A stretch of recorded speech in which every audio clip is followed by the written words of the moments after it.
Shooto, there were two belts.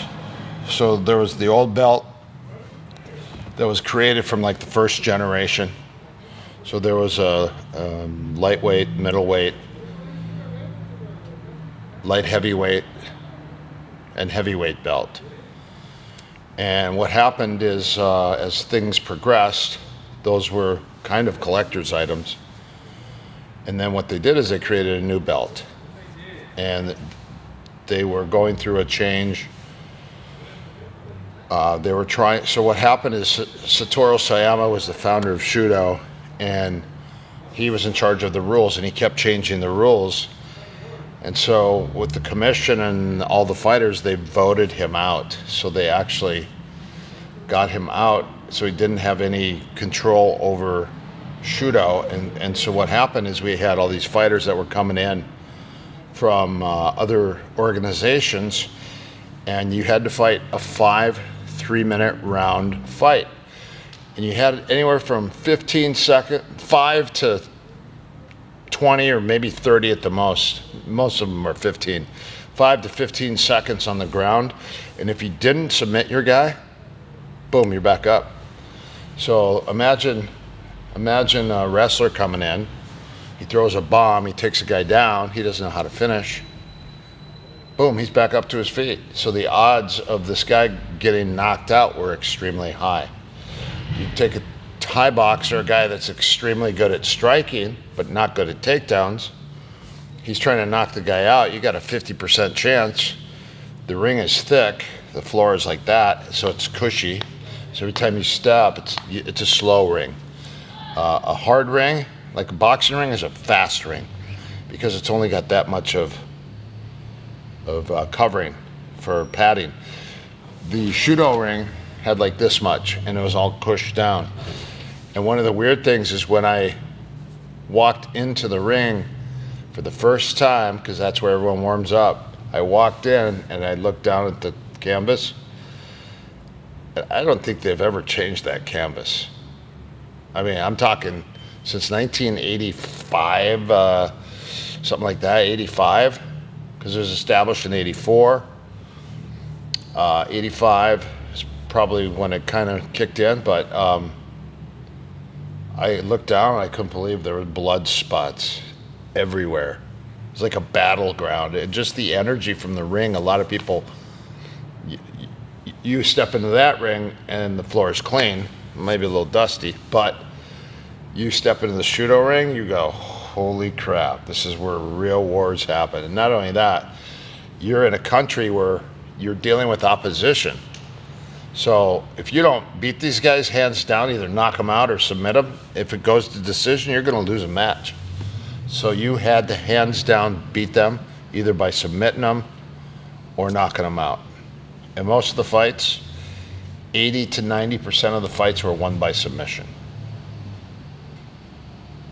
So that led a question for me to ask Sensei Satoru Sayama's top guy, Yuri Nakamura, the founder of Shooto in America.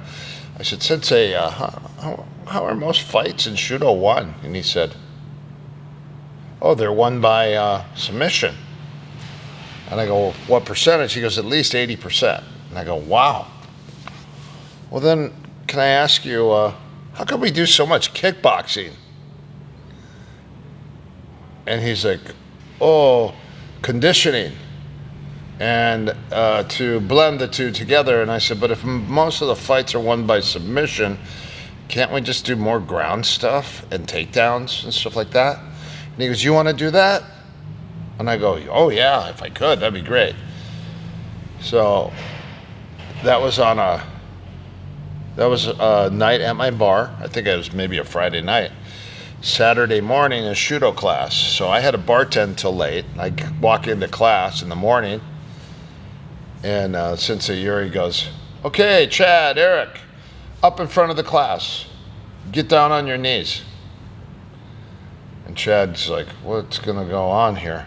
And there's like 30 guys in the class. And he goes, okay, 2 lines, one behind Erik and one behind Chad, in front of him. And I go, what are we doing? He goes, you have to submit everyone in this line. So I had to grapple and submit each guy. I had to go through 15 guys, and then I was like, oh man, phew, I'm tired.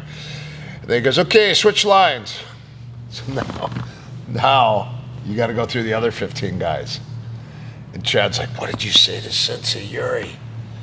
And I said, well, I just asked him if we do more grappling. He goes, don't ever ask him anything again. So that was one thing. And then later on, to get me ready, I would be in class on a Saturday, and I had a fight coming up. And he said, okay, you guys circle around the ring. Erik's going to spar with you, and he has to take all of you down. So you have to take each one of your guys down. So I had to take everyone in the class down. Same thing. There's like 18 guys. And then he goes, okay. And I thought, oh, I'm tired. I think I'm over with this. This is good. That was a good workout. And he goes, all right, line back up, circle up. He goes, okay, now you have to submit everybody. So I go, are we going to start down then? And he goes, yeah, we'll start down. So I had to take everyone down, 18 guys, and then I had to roll with everyone and submit everybody. And I remember I pulled guard, and I started moving around with the guy. And Sensei Yuri goes, what are you doing? He goes, this is a fight. He goes, attack. Quit playing. Because I was trying to play. And he goes, attack. He goes, you don't have time. You have to go through 18 guys. He goes, you need to finish these guys right away.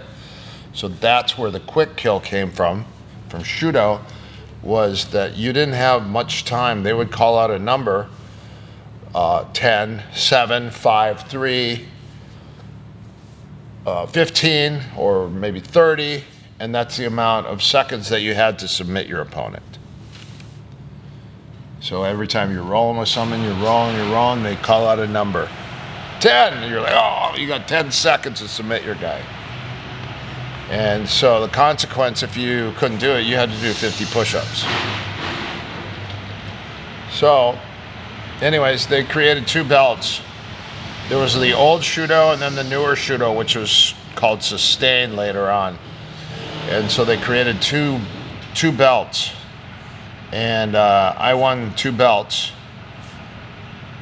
And at the end of my career, they said, okay, well, as a memento for you, as a champion, we're going to give you one of the belts. We'll give you the old belt. And I go, what about the other belt? They go, oh, we need that back. And I was like, can I keep that one too? Because like, I won both fights. So, and he goes, no, we need that one back. So I got the old belt in my office on the wall, but the other one is still in circulation in Japan. The end.